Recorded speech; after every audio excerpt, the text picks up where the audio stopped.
And welcome to new woman. आजचा new woman show जरा special आहे कारण आपण इंटरनॅशनल वुमेन डे सेलिब्रेट करणार आहोत काही यंग म्युझिक विमेन्स बरोबर। ती आहे मूळची कोलकात्याची, पण तिच्या गायकीनं सारीच प्रांतीय बंधनं मोडीत काढली आहेत। गायकीचा कुठलाही आविष्कार तिला अमान्य नाही। ती आहे आजच्या पिढीची एक well appreciated classical singer Kaushiki Chakraborty.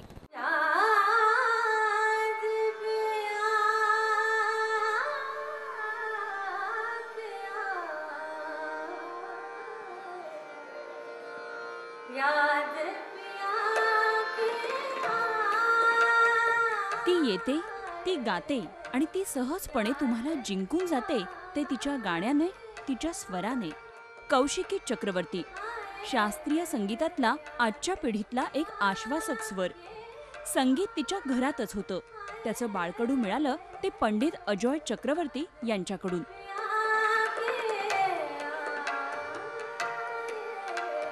बाबा मेरे गुरु हैं, बाबा है और हम दोनों, मैं और बाबा, हम दोनों गुरु ज्ञान प्रकाश घोष जी के शिष्य हैं, तो वो मेरे गुरु भाई भी है। To have that guidance at home, गुरु के पास हम हफ्ते में एक बार सीखने जाते हैं हार्डली, तो घर में 24 घंटे उनका एसोसिएशन, उनका गाना सुन पाना in itself is a blessing.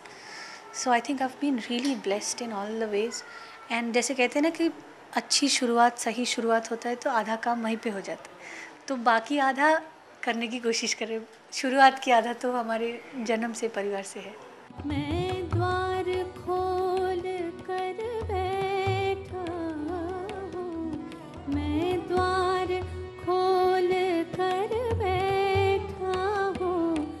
वयाच्या 7व्या वर्षापासून कौशिकीनं गाणं शिकायला सुरुवात केली आणि संगीत म्हणजे तिच्यासाठी बनला एक अतूट भावबंध।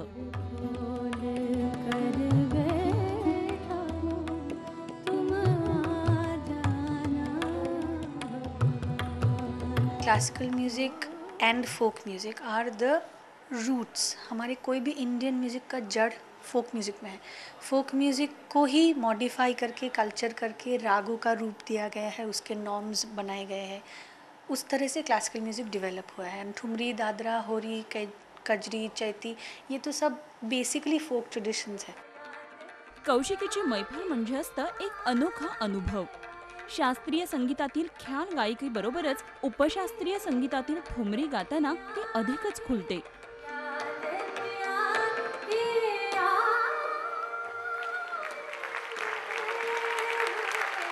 Music is what I do most spontaneously. Music is my sincere most expression. So it's very important that I be myself on stage. So I talk, smile, laugh, and I enjoy myself. And I think music is something that I enjoy the most. So when I'm most happy, how can I even stop being myself? So it is a great experience for me to be on stage or off stage whenever I sing. It's such a happy experience. I think that happiness transfers. आजच्या तरुण पिढीचं प्रतिनिधित्व करणाऱ्या कौशिकीसाठी गाणं हे सर्वसमावेशक असंच आहे। मग अगदी गुलाब गँग सारख्या चित्रपटातही गाणं हे तिच्यासाठी खास असतं। I'm extremely happy and excited about it because it's for one of those quote-unquote divas that I've always looked up to, and what an amazing feeling to meet her, to sing for her, to talk to her. It's like dream. But yes, I'm very excited and I hope everyone likes it.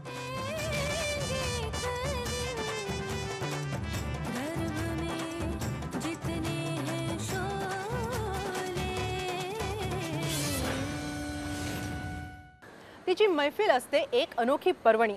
तिच्या तबल्याचा ठेका तुम्हाला सहजपणे 3 तास खेळवून ठेवतो। राष्ट्रीय आंतरराष्ट्रीय स्तरावर नावाजलेली ती आहे एकमेव महिला तबला वादक अनुराधा पाल।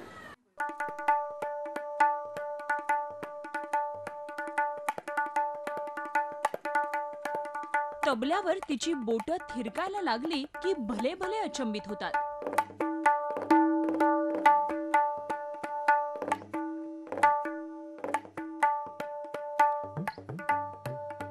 रसिक प्रेक्षकाला 3 तास आपल्या तालावर ती खेळवून ठेवू शकते। ती आहे तबलावादक अनुराधा पाल।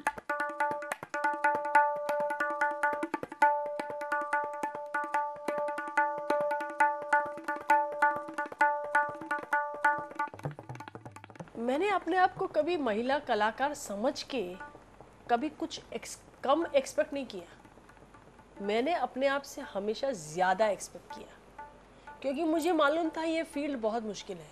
उस टाइम पे मैंने डिसाइड कर लिया कि हाँ, अब मुझे एक फुल टाइम म्यूजिशियन बनना है। और तो मेरे फादर ने मुझे कहा कि पिताजी ने कहा करना है, अच्छी बात है, पर अपने अंदर हिम्मत ये लाओ कि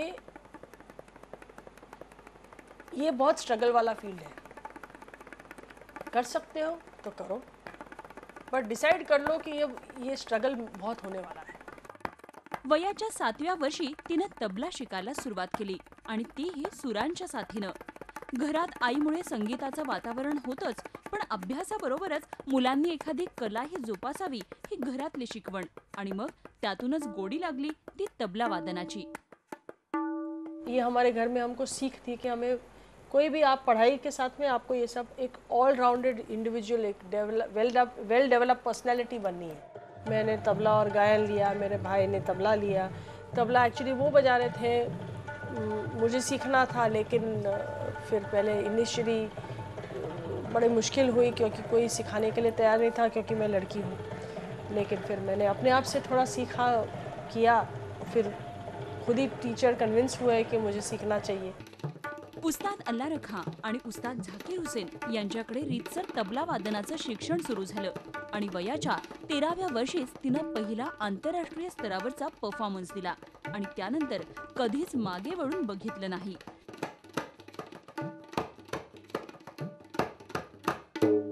तबले में एक जैसे पंचमुखी तबला प्लेयर होता है कि 5 उसके मुख या 5 उसके अवतार रहते हैं, कि वो गायन, वादन, तंत्र इनके साथ में तो बजाता ही है, सेमी क्लासिकल के साथ में, गज़ल के साथ में, पाश्चात्य संगीत के साथ में, फ्यूजन म्यूज़िक के साथ में, तो इतने सारे एक पहलू हैं।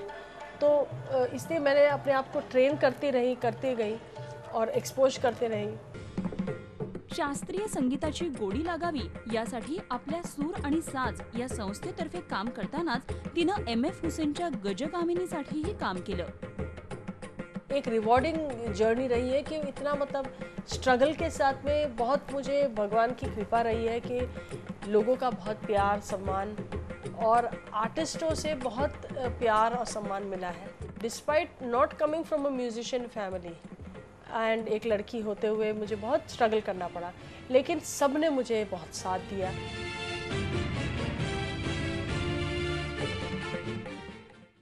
तिच्या रिक्षावाल्यानं धमाल उडवून दिली. तिच्या आगरी गाण्यांनी तिला एक वेगळी ओळख निर्माण करून दिली.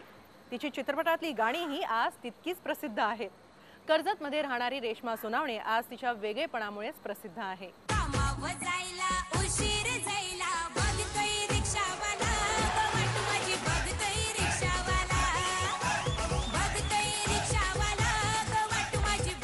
आज लग्न समारंभ, हळदी कार्यक्रम असो नाहीतर एखादी पार्टी असो, वाट बघणाऱ्या रिक्षावाल्याचं गाणं मस्ट असतं. हे गाणं गाणारी गायिका म्हणजे रेश्मा सोनावणे. या गाण्यानं मुंबईपासून दूरवर राहणाऱ्या वेणगाव मधल्या रेश्माला एक वेगळी ओळख मिळवून दिली. मला काय येत नाही याच्यापेक्षा मला काय येतं याच्याकडे माझं जास्त लक्ष असतं. आणि कुणी किती काही गाव, माझं काम आहे, माझ्या हे नेहमी लक्षात असायचे की मला स्टेजवर गेल्यानंतर मला काय करायचं, मला पब्लिकला कसं कॅच करायचं, आणि मी ते करायचे आणि त्यांना आवडायचं. मग तिथेच तोच माझा विजय असायचा. मग पुढे प्रश्नच येत नाही. अत्यंत सामान्य कुटुंबातून आलेल्या रेश्माच्या घरी गाण्याचं वातावरण कधीच नव्हतं. बाबासाहेब आंबेडकर जयंतीनिमित्त होणाऱ्या कव्वालीच्या कार्यक्रमात रेश्मानं भाग घ्यायला सुरुवात केली आणि हळूहळू तिच्या चिकाटीला यश मिळालं.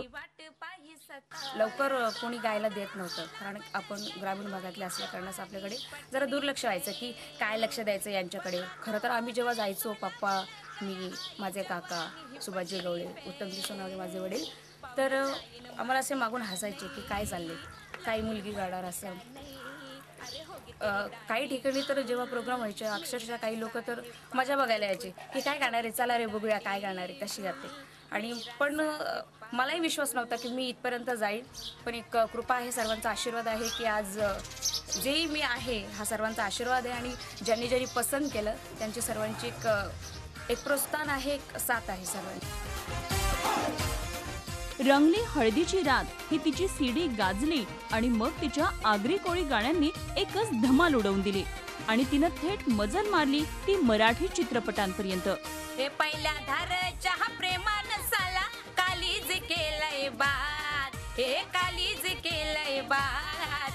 ही पोलिसा झुक तुपात लिटीला मावऱ्याचा लागलाय नाद. ही पोलिसा झुक तुपात लिटीला मावऱ्याचा लागलाय नाद. पहिल्या धारच्या प्रेमान साला, हे पहिल्या धारच्या प्रेमान साला कालीज केलंय बात, हे कालीज केलंय बात. ही पोलिसा झुक तुपात लिटीला मावऱ्याचा लागलाय नाद. एवढ्या लहान वयात मिळालेल्या या यशापर्यंतचा तिचा प्रवास सहज सोपा कधीच नव्हता.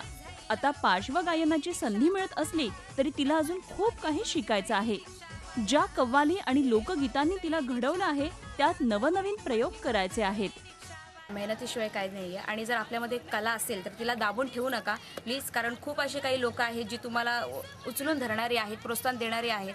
आणि काही असो मग ते, पण जरा खुले व्हा आणि लोकांसमोर या आणि आपली जी कला आहे बिनधास्तपणे सादर करा. आणि नक्कीच जीवनामध्ये अशी एक संधी येते की आपल्याला जे हवं असतं ते आपण मिळवतो.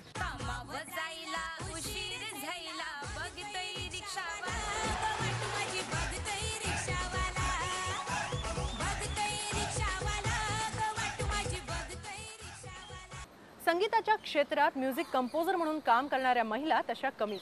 पण कोलकाताच्या आलोक नंदासाठी हे फील्ड चॅलेंजिंग होतं आणि तिने ते स्वीकारलंही. हिंदी बंगाली बरोबरच मराठीसाठी तिनं काम केलंय.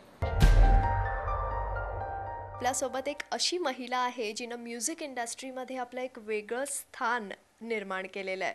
मी बोलतेय म्युझिक कंपोजर आलोकनंदा दासगुप्ता यांच्याबद्दल. ती आता आपल्यासोबत आहे. आलोकनंदा, खूप खूप स्वागत आहे झी 24 तासमध्ये.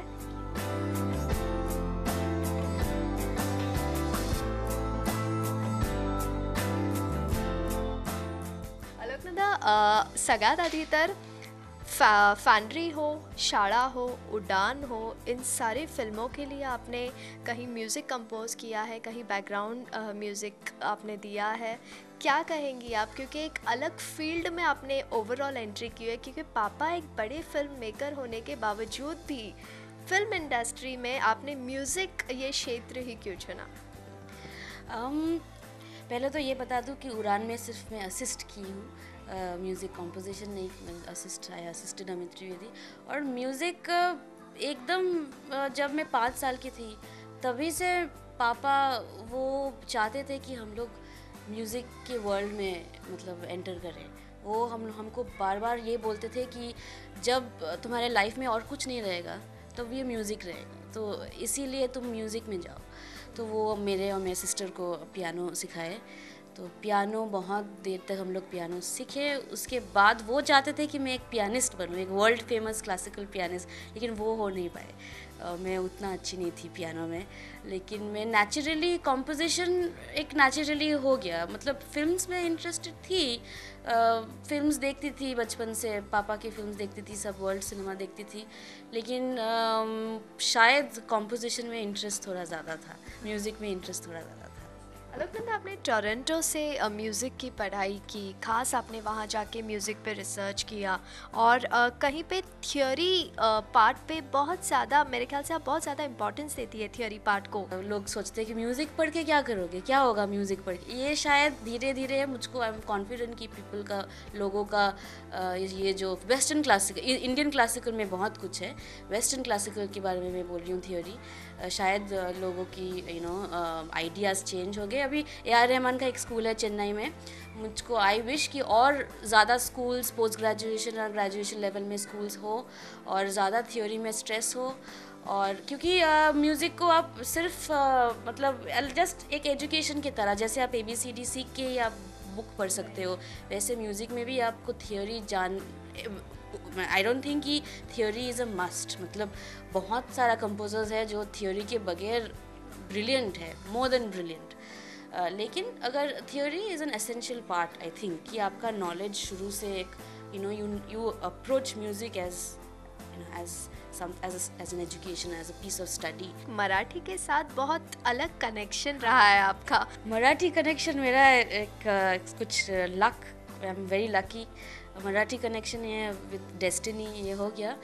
एक एक्चुअली स्टोरी बहुत मैं शॉर्ट में बोलूँगी। एक स्पेनिश मेरा फर्स्ट कॉम्पोजिशन प्रोजेक्ट था टोरंटो में, एक स्पेनिश लेडी का शॉर्ट फिल्म। उसी स्पेनिश लेडी का दोस्त शाला की सिनेमाटोग्राफर था दिएगो।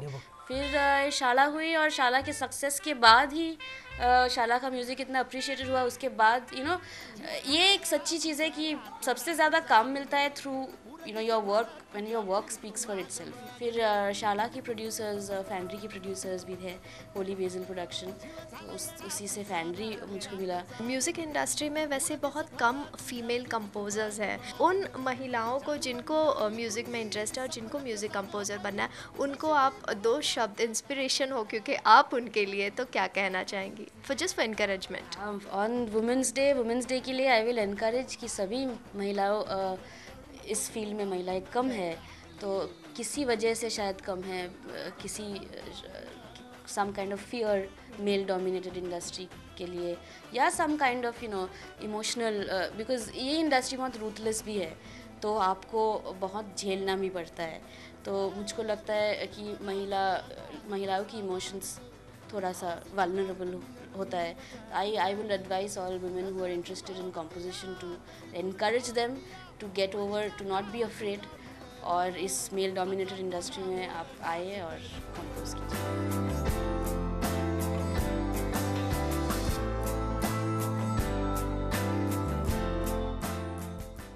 सो आज इथंच थांबूया, पुन्हा भेटूया पुढच्या आठवड्यात. Till then take care and have a happy weekend.